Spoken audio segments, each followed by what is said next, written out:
Good morning. It's Saturday. Currently, I'm in Honda, Quezon City. Yun nga, pinapakita ko sa inyo itong Honda City. And napansin ko, comparing to BRV, wala tayong ganito. Wala tayong ganitong rubber seal. Yan. Check nyo yung kotse nyo, wala. So siguro yan yung nagko-contribute din sa sound noise when running, faster or higher speed. So yun lang napansin ko. Then mas plush yung niya, yung leather seats compare sa BRV natin. Just take a look this one. Yung blue kasi may ari na so dito lang tayo. So for this one, makita nyo, yung leather niya is malambot talaga. Yung leather na leather, kumbaga. And with the red stitching, symbolizing it's an RS unit. Then, ituloy ko na tong video. So, yung dating video, yung past 2 videos ko yata, I mentioned yung handbrake natin sa BRV. It's more on the low-end side. But look at this one. Yung handbrake ko ng top of the line of the City, 2019, the previous model, and this one, the latest model, naka-chrome siya. So ito yung sinasabi ko, bakit ang BRV is same with the Brio. Kaka-check ko lang ng Brio unit dito na naka-display. Same tayo ng handbrake with the Brio, top of the line. Diba? Ayun. So, I'm feeling, paano ba sabihin, mas maganda ang Honda City RS natin. Ang Honda City RS, hindi pala atin, kasi wala akong Honda City ngayon. Ayun. So, mas maganda ang interior niya. And regarding dun kay Honda BRV, Honda City natin, sana Honda Philippines, gawin na nilang Type-C to.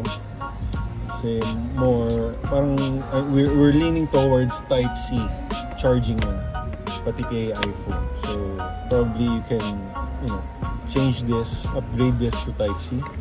And maganda rin yung niya, yung mga knobs. But driving to this showroom galing bahay, napapaisip ako kung mas pabor ba to sa atin or Depindo.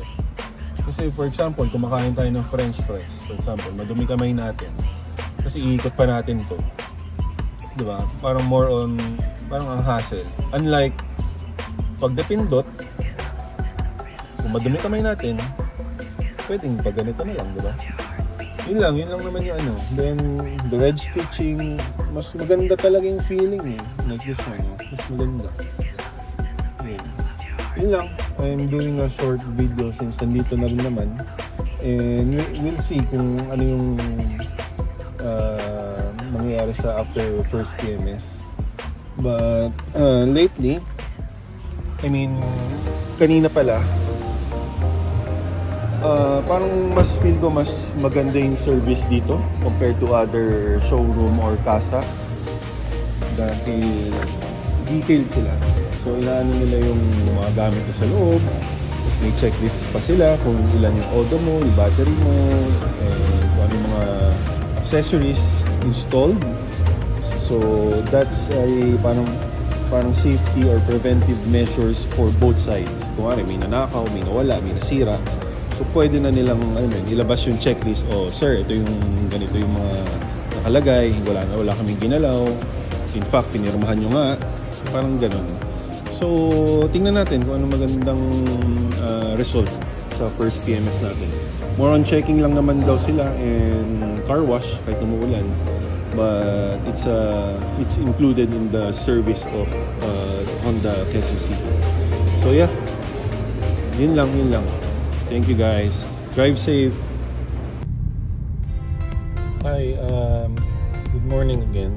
It's 10:30. Kakatapos na natin for the first PMS of this Honda BRV.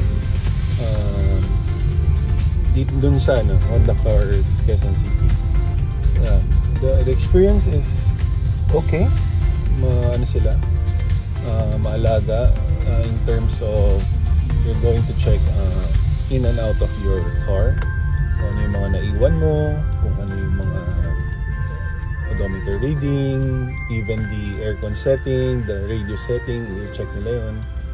So yeah, nothing much of a review dun sa PMS since first PMS lang naman. It's more on checking side, tightening of bolts, and car wash, top up, mga ganun lang.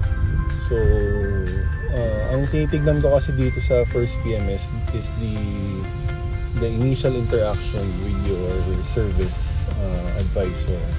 So nagkataon natapat sa akin si Sir Chris Mercado. Yeah, he's great. I mean, magaan kausap, ano siya sa mga details. He personally checked my unit before handing it to the mechanic. Yun. So okay naman, total experience. Then I visited my sales agent, Meg. Yeah, kinuha ko rin yung plate number and ORCR. So nagtatanong kayo kung gaano kabilis ang Honda QC. I got my ORCR in 2 weeks time after purchasing it, and got my plate number exactly 3 weeks. So ganun po siya kabilis. So first PMS nakuha ko na po lahat, and wala na po silang utang sa akin. And yeah, okay naman yung first PMS experience. May lounge sila. Then currently they're celebrating their 33rd anniversary on the Cars Quezon City. So may mga pakulo sila. So fortunately, nanalo tayo ng antibacterial defogging. As per Circus, it's worth more. Sa kasa, it's worth 900 plus. So nanalo tayo nun. Thank you. And may mouse pad din po tayo. And Ambipure na pabango. So siguro Ambipure, bibigay ko na lang po sa tatay ko dahil ito ang ginagamit. Yun lang. Great experience. Great morning. Thank you guys.